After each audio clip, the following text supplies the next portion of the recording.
fall asleep, so I thought I would check this out on video for you guys.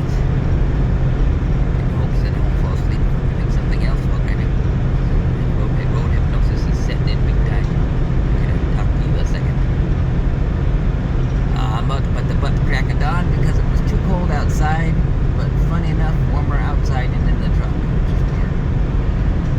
But it really felt like a refrigerator in the back of the box truck, and then opened the driver's side door, and it was warmer outside the truck than in it. Tempted to throw my sleeping bag right down next to the truck and sleep in it. Speaking of sleeping bag, I got a sleeping bag. I gotta buy a new one. I bought a new one to replace it a while back, but it from the same company, but I somehow or another screwed up the dimensions. They sent me a nice heavy duty black sleeping bag, but it's not really something I want to pack around, but I've been getting warm and hell in it. It's sitting back at Miles City, but I fall asleep right behind the video because I gotta do something different. I am not a morning person whatsoever. The hours where it goes from dark to just daylight, I hate that. It's called, what is it called? Sunrise. Yeah, I hate sunrises. I like seeing them occasionally, but I hate being awake from my eyes. If I never saw another sunrise in my life, I'd be totally fine. I love sunsets all the time, but I am not a morning person. Definitely not a early morning person, but it's better to just drive my time out right now because I'm going to drive anyway. Because it was too cold to sleep, so I might as well just drive it. And you get to see beautiful little foggy sights like this, I guess. I'm in the middle of Wisconsin. Fog and the dew, everything's setting in for the different temperatures from overnight. Setting into this. The valleys and stuff like that. That's just fog. Foggy in the valleys. We're in north of the Wisconsin. I'm too tired to think. The funny thing is, I'm not even really like tired. I'm just a morning person tired. Let up and make some days morning person at this time of day. My body just said, nope, we want to sleep. But the problem is, the temperature outside saying, nope, you want to stay awake because it's 45 degrees. So, I can't sleep like I want to sleep. And now that I got over in the riding passenger lane at 65 now, because we're going downhill and slingshot, I don't know if I'm going to catch up to the guy now. Going uphill there, I was catching up to him here. Uphill at the end there in a second. Okay, I'll do that. I don't know. You get to hear me ramble on a little bit this morning because I'm trying to keep myself awake. This is one of the, I could talk about that, I guess. So, a while back when I was expediting, an old time expediter said one of the ways to be able to drive all day, all night, all day, because everybody can experience what they call road hypnosis, going on and on and on for the same thing for hours and hours on end. One of the ways to keep yourself going, well, a few different ways, is obviously coffee. You crack the window so it's nice and cold because the temperature is different. So right now I have the box open behind me and I have people there behind me.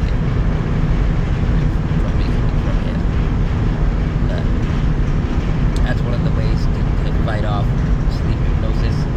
And other ways to just start calling stuff out, like you see it, like a white semi ahead of me. I don't know, the yellow salt line, trees, funny pavement, stuff like that. I guess it's a can't catch up. I could, but I try not to. The green road sign. And you have to actually say it out loud, like I'm talking to you right now and being out loud and everything, because that's how you use all 4 quadrants of your head. Your brain, talk out loud. So if you're falling asleep at the wheel and you need to keep on going for some reason, usually only the person drivers need to do it. Everybody else should take a break at that point.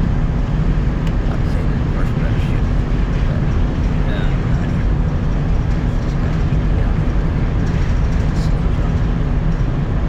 But anyway, as you announce everything, when you see the white car, blue car, whatever, and it's using all 4 quarters of your brain. That makes your brain stay awake because otherwise it's trying to like shut down whatever it is, still in power, whatever you want to call it.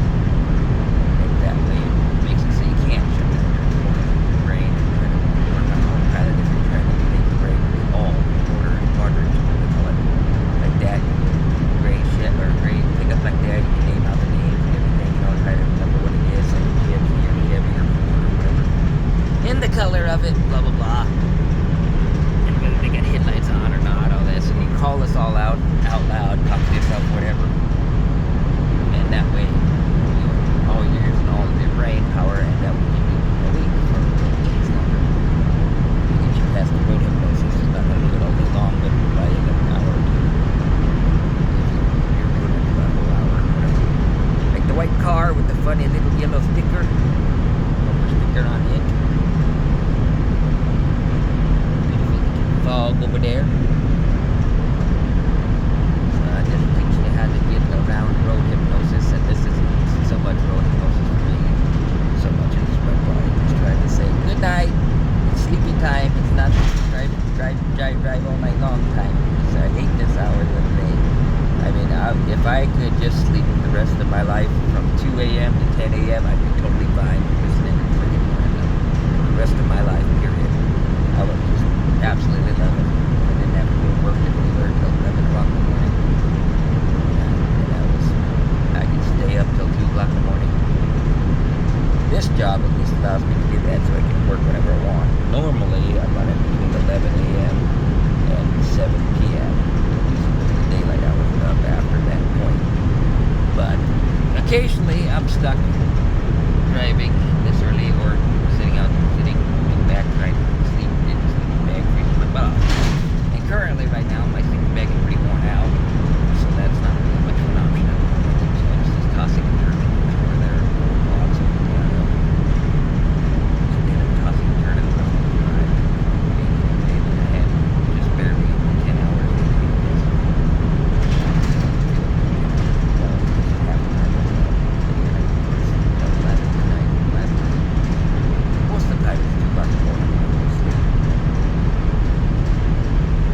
But I'm just trying to keep myself awake. I should stop and get coffee or whatnot, and I would, except for the plan is to drive this another hour and a half-ish, or somewhere in here. I might just take a nap tonight.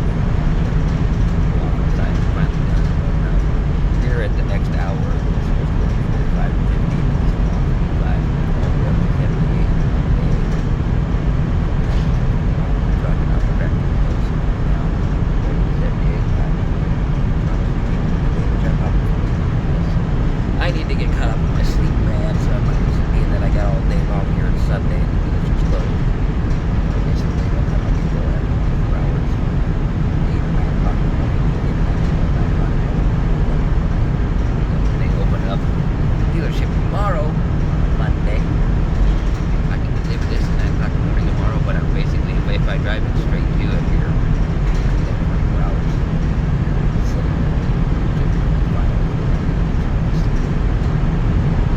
All day with the windows open and throw my Bibles and everything in the back. That was something get me in the truck. Come clear back there where I'm at.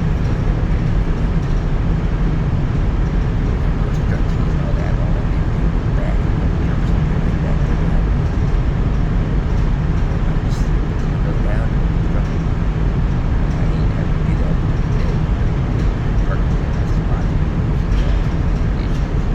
Park somewhere. Shopping center. And obviously, park somewhere has to be enough. And you can sleep during the day. That might be hotter than hell. Library for a while. Knowing ahead of time that not tomorrow morning after I deliver this, I'm going to take the bus. It's just better to sleep in the truck when I can try and sleep in the bus. Because if the bus is full, you inevitably have a guy sitting right next to you out the entire time. It's like the game you play. I try to be respectful of someone who's sleeping right next to you, not whatsoever, so they can sleep. But other people do it. I guess I'm going to sleep on that. A sleep companion in a bus. They go for a while, and all of a sudden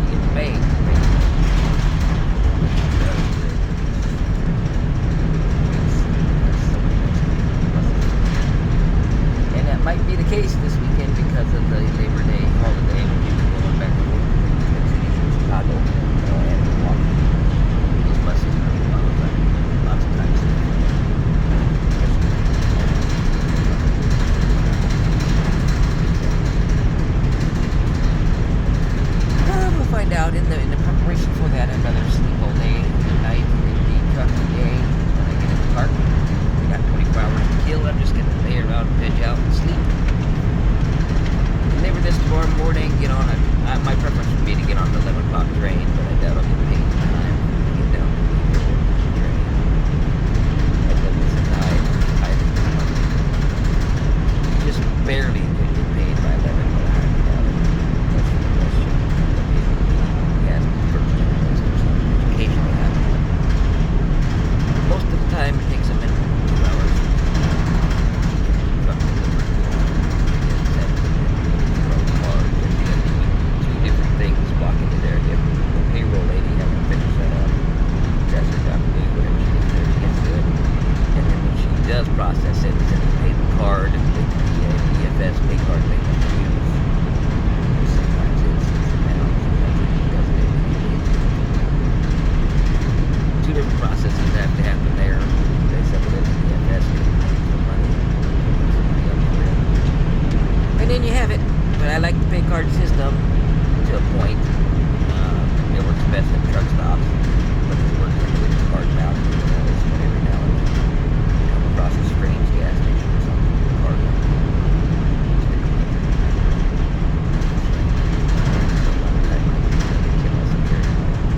On me, or if I'm ahead enough, I transfer money to the other pay card. So I have the option to pay card.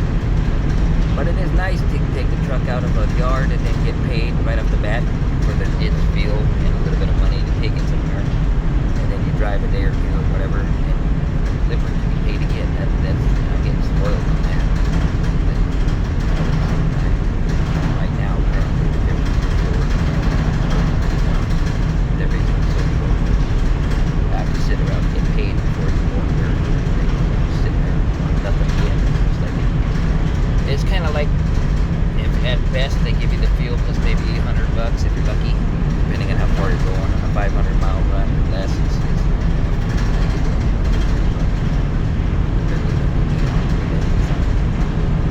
Then you deliver it, and they give you what you think thing, and then depending on whether you're going back on holiday weekend or not, this trip is usually going back it's about $80 on the bus or something, and then $15 on the commuter train out of Chicago, and then 30 to $50 or whatever, $60, depending on what's left out of South Bend.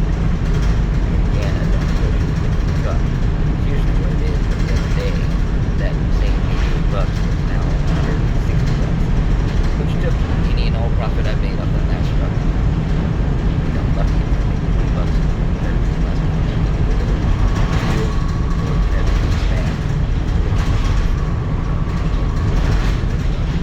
This one may or may not be the same thing. It depends on how bad the condition is on Monday. Way back, probably. I'm guessing it's the same. Have it built wrong. But this is the story of my life. So I'll go back on Tuesday and pick up my my new dedicated gun bag, because it was supposed to be there on Saturday, and then Amazon sent me an email and said they can be there for Tuesday. Which is fine, because it'll work out great, because I have the other truck I'm picking up on Tuesday, and then I drive all the way back through the Twin Cities up here, and it goes to North Dakota, down into Montana, to Billings, Montana. After that, I'm not sure what I'm going to do with this, unless they start going to Texas, down there for now, we're back to those. It's so slow, but we have back to or now I'm thinking about it. This is not the right time of year.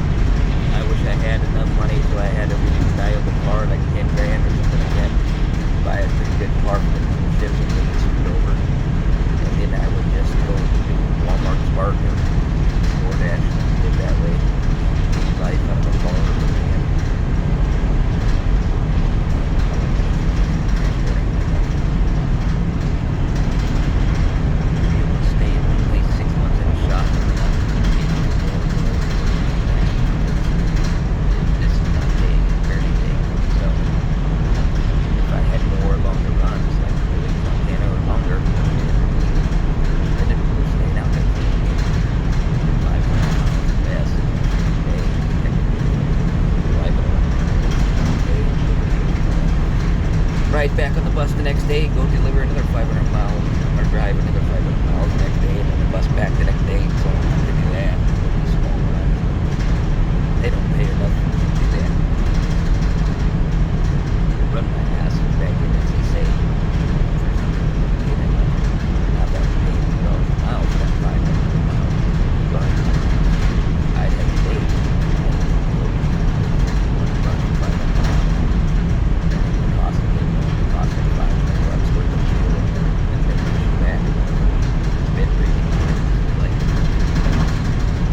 I'd have $1,000 in my pocket every time. That'd be excellent. Just pay $2 a mile, you'll be another $500 profit shot. But $1 a mile, or currently at 70 cents a mile, and 500 miles, it just barely pays for itself. I mean, you figure this one was 529 miles and it pays, I think, $476. The fuel is going to cost $150. Minimum at best deal, and that's not on holiday. It cost at least $150 worth of transporting back. So that's $300 worth out of your out of your 476. So you'd have $176 that you made. However, this weekend, because of the extra cost of the bus, is at least another $76.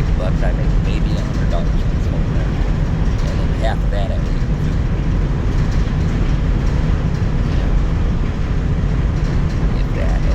Plus, if you're on it too much on the pedal, you end up putting more of it in fuel. And of course, if it's a holiday weekend or something different, depending on where you're delivering to, and how hard it is to get back transportation-wise, this is why I picked the Twin Cities route, because at least it's 500 miles and at least it's half the transportation options back. So usually it'll cost up to you again, but because of Labor Day weekend, it's kind of pointless.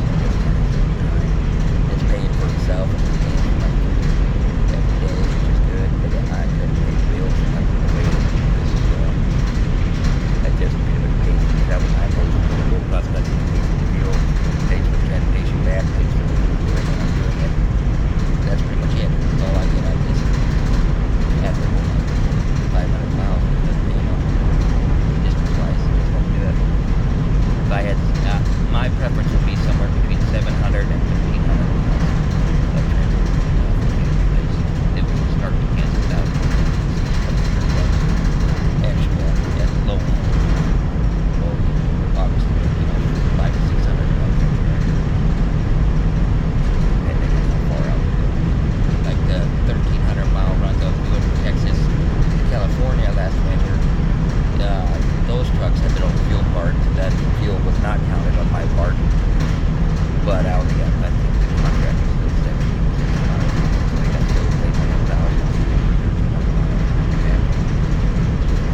But the other 300 was counted. Different way they did it, but it's still came out slightly more ahead than most stuff does. But anyway, I can make $1,000 and I'd spend $200 or $300, probably about $300 getting back, and make $700 every week. Pure profit. That's outside of food and stuff. I'm not even counting the food that I ate during the trip. That was all counted in there already. I was counting my profit from my profit, and then $700 a shot. You make $500 to $700 profit at least every week. And that's where they do the other stuff.